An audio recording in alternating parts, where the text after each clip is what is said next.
Эгерде сиздер мигранттардын тагдырына кайдыгер карабасаңыз, болгону 2,5 мүнөттү бөлүп туруп, ушул видеону аягына чейин көрүп коюңуздар.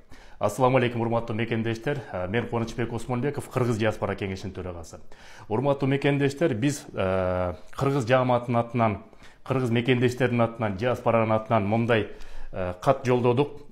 Бул кат Кыргыз Республикасынын президенти Жапаров Садыр Нуркожоевичке, андан тышкары Жогорку кеңештин төрагасы Мамытов Талантка, андан тышкары министрлик кабинетинин төрагасы Акылбек Жапаровка, тышкы иштер министрине жана элчиликке 5 кат жолдодук. Тогот жери баарын окуп эле коеюн, кыскача айтып берейин. Бул жерде биз суранып атабыз. Жалпы Кыргыз диаспора кеңешинин атынан, мекендештердин атынан.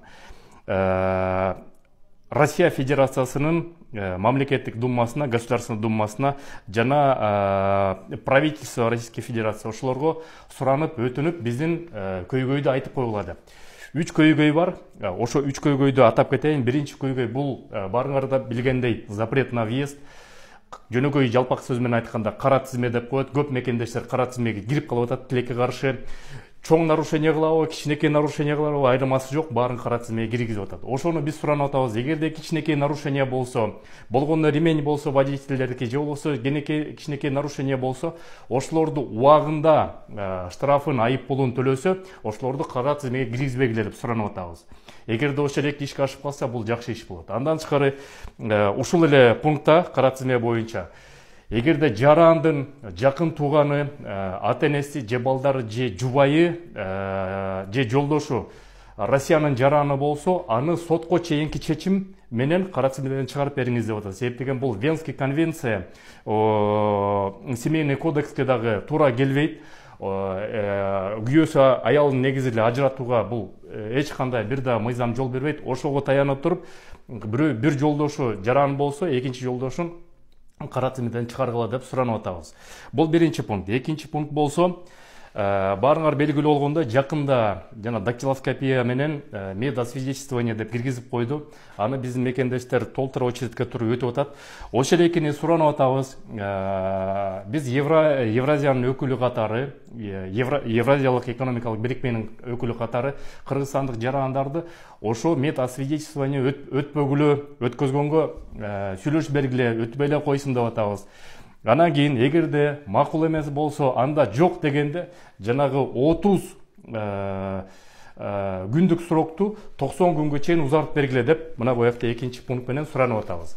Себеп деген 30 күндүн ичинде баарыңар белгилүү болгондой регистрациясы бүтпөй калат экен, жетишпей калат экен мекендештер. 90 күндүн ичинде болсо, шашпай барып, очередтеги создавать этпей, ошол жерден баарын өтүп алмак, Кудай буйрса. Анан кийин ушул эле пункттун 3-сүн суранып атабыз.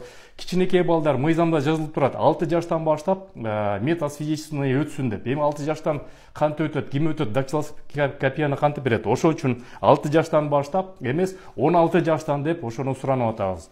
Үчүнчү суранышыбыз болсо, бул жерде официалдуу турган иштеген мекендештер, булар налог төлөп атат, социальный отчисление кылып атат. Ошонун балдарына дагы жанагы ОМС, обязательно медицинское страхованияны дагы жасаткандай болуш керек деп. Себеп деген көп кичинекей балдар ошо ОМСке тилекке каршы ала албайт. Ошону эгерде өзгөртүп берсе, ОМС ала турган болсо, көп маселе чечилет эле. Азырынча ушул 3 маселени, 3 көйгөйдү биз суранып атабыз. Эгерде ошол 3 көйгөйдү биздин жогорку жакта турган атка минерлер чечип бере турган болсо, бул биздин чоң жетишкендик деп эсептейм. Кудай буйрса, мына жакын арада депутаттар да келет деп атат. Ошо депутаттарга дагы ушул кагазды колуна тапшырабыз. Кудай буйрса, бул кагаз уже кат жөнөтүлдү. Кудай буйрса, чечилип калса, абдан жакшы жеңиш болот эле. Сак саламат болуңуздар, көрүшкөнчө, ден соолукта болуңуздар мекендештер.